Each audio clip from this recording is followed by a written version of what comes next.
बिस्मिल्लाहिर्रहमानिर्रहीम।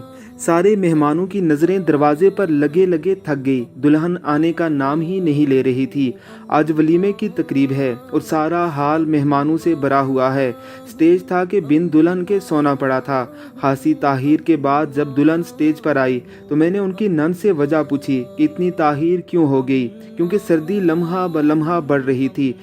दर्जाए हरारत 8 सेंटीग्रेड था। छोटे बच्चों की माएँ बच्चों को संभाल संभाल कर थक गई थी।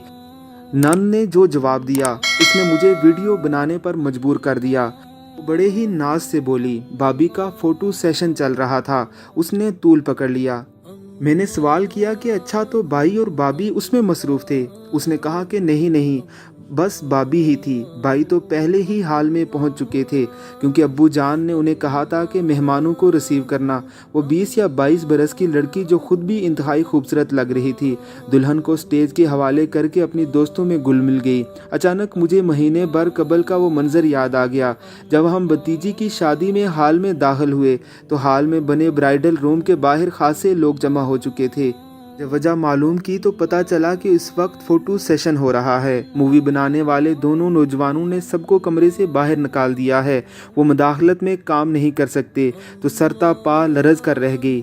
जब कमरा खुलने पर मैं दीगर लोगों के साथ दुल्हन को देखने की ख्वाहिश में लपक कर कमरे में दाखिल हुई। वो इंतहाई नर्वस और परेशान थी। मेरे इस्तफसार पर आंसू रोकते हुए बोली। वो मुस्तकिल उठाते बिठाते रहे, हत्ता कि खुद शानों पर हाथ रख कर हदायत देते रहे। इतनी महंगी तस्वीर और मूवी में आप तावन नहीं कर रही। हम सब ने बमुश्किल उसे नॉर्मल किया और वाजे रहे कि शुरफा के घराने की तस्वीरें हैं। पिछले हफ्ते मामू के यहाँ गई, उन्हें हज की मुबारकबाद देनी थी तो उनकी बेटी ने बाई की शादी की कई कई किलो वजनी एल्बम्स और मूवीज़ ला कर रख दी। बाकी सब तो घर पर मंगवा कर देख चुके।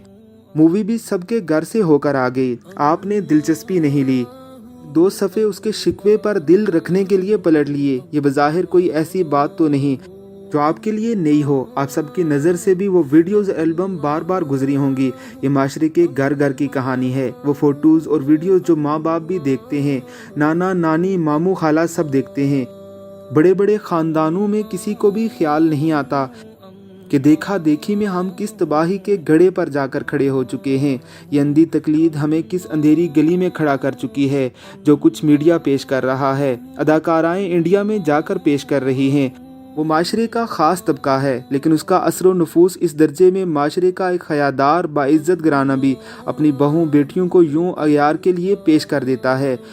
ब्यूटी पार्लर से तैयार होकर जब जोबन होता है, हसीन दुल्हन बेपर्दा हाल में दाखिल होती है, फिर स्टेज पर पहुंचते ही स्टेज फोटोग्राफर्स के नरगे में आ जाती है, जो कैमरे की आंख से अपने शैतानी जज्बों की तस्कीन प्रोफेशन के नाम पर करते हैं। मेरी तरह आपको भी ऐसी सैकड़ों तकरीबात में शिरकत का मौका मिला होगा, जहां हज़ारों शुरका में से किसी को भी ये ख्याल नहीं आता होगा कि अगर ये दिन एक बार आता है तो क्या इसलिए आता है कि हम अपने घर की मासूम और पाकीज़ा बेटियों को लोगों की तस्कीन का सामान करने के लिए तैयार करके स्टेजों पर बिठा दें। वो एक दिन जो बहुत अरमानों से बहुत दवाओं के बाद आता है। उस दिन में खूब जी भरकर अल्लाह की नाफरमानी की जाती है, जिससे बहुत दुआएं मांगकर यह दिन लाया जाता है। इन सब बेगैरतियों पर भी शर्म की बात तो ये होती है कि हम उसी अल्लाह को धोखा दे रहे होते हैं। नाउज़ बिल्लाह, दुल्हन के सर पर कुरान रखकर मखलूत तकरीबात में रक्स और बंगड़े और तमाम खराफात के बाद अल्लाह पाक को तसल्ली देते हैं कि कुरान का साया है इसके सर पर, आप फिक्र ना करें। इन तकरीबात में हर उम्र के मर्द और ख़वातीन और बुज़ुर्ग शामिल होते हैं। किसी को याद नहीं आता कि हमारे दीन का इम्तियाज़ ही शर्म व हया है। हया से महरूम लोग माशरे की जंजीर की सबसे कमज़ोर कड़ी होते हैं।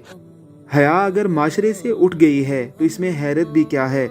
फहश होल्डिंग्स, फहश लिटरेचर, फहश फैशन मैगजीन, हत्ता के मोबाइल में भेजे जाने वाले पैगामात में भी फहश की भरमार होती है। केबल और नेट तो रही सही कसर भी पूरी कर देते हैं। ऐसे में तसव्वुर हया को मजाज का हिस्सा बनाना दुश्वार। इस जिम्मेदारी को ना वालदेन पूरा करते हैं, ना उस्ताद ही ये जिम्मेदारी निभाने पर आमादा होते हैं।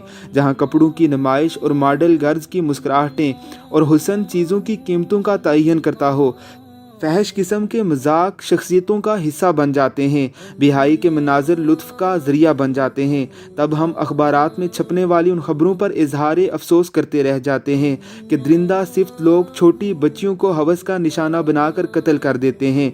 टीवी हो या इंटरनेट, मोबाइल फ़ोन हो या कोई भी मीडिया नेटवर्क, जो इन चीज़ों के मौजूद हैं, उन अक़वाम ने तो इसे अपनी तरक्की के लिए इस्तेमाल किया है, लेकिन टेक्नोलॉजी की ये तरक्की हमारे लिए वजह हसरान ही साबित हुई है। मोबाइल फ़ोन हो या इंटरनेट, मगरब का तसव्वुर प्राइवेसी उसकी बुनियादी शर्त है, जो दर हकीकत दलदल का पहला कदम है।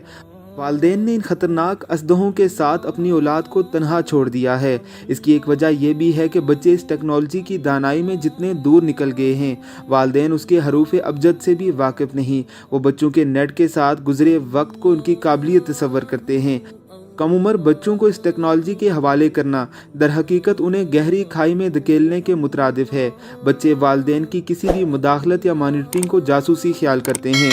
हमारी नौजवान नस्ल में हया का ये फुकदान और पूरे माशरे का बेहयाई के कल्चर को कबूल कर लेना बहुत बड़ा खसारा है। ये औलाद हमारे पास एक अमानत है, ये उम्मत का कीमती सरमाया है, ये वो अज़ीमुश्शान नेमत है जिसकी इल्तिजा पैगम्बरों ने अपने रब के हुजूर की। दज्जाली फितनों के इस दौर में अपनी आइंदा नस्ल की इस्लामी खतूत पर तरबियत और हया जो बुनियादी इखलाकी सिफ्त है, उसको उनकी शख्सियत का जुज़ बनाना एक ऐसी अहम जिम्मेदारी है जिसका एहतमाम फौरी और हंगामी बुनियादों पर करने की ज़रूरत है। अगर हया का अंसर मनहसल कौम हमसे छिन गया तो इस ग्रां कदर सरमाए से महरूमी हमारे लिए दोनों जहानों का हसारा है।